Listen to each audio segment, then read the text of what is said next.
নমস্কাৰ। কোৱাচোন শৰাইঘাটৰ ৰণৰ সেনাপতি কোন আছিল? লাচিত বৰফুকন। শুদ্ধ উত্তৰ।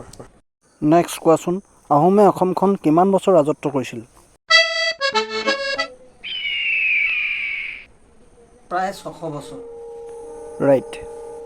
শেষৰটো প্ৰশ্ন হ'ল মংগল গ্ৰহত মানুহ থাকিব পাৰে বুলি তোমাৰ বিশ্বাস হয়নে?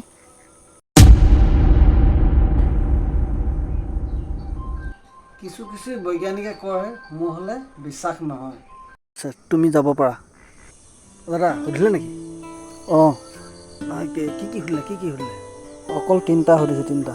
মই নাজানো কাৰণে কৈছোঁ আৰু শিকাই দিয়ক না, যদি ইণ্টাৰভিউ পাছ কৰি দিওঁ আপোনাক কিবা এটা দি দিম লাগিলে। হে কি ক'লে?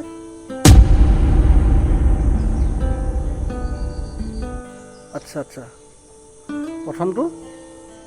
প্ৰথমটো লাচিত বৰফুকন, দ্বিতীয়টো প্ৰায় 600 বছৰ, আৰু 3 নম্বৰটো কিছু বৈজ্ঞানিকে কয় মোৰ হ'লে বিশ্বাস নহয়।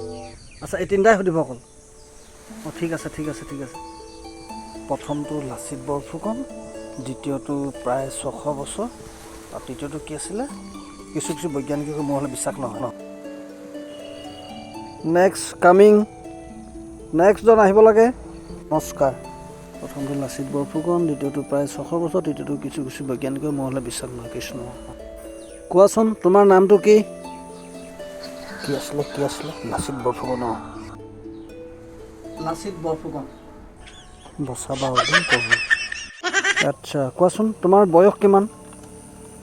কি আছিলে? প্ৰায় 600 বছৰ। প্ৰায় 600 বছৰ।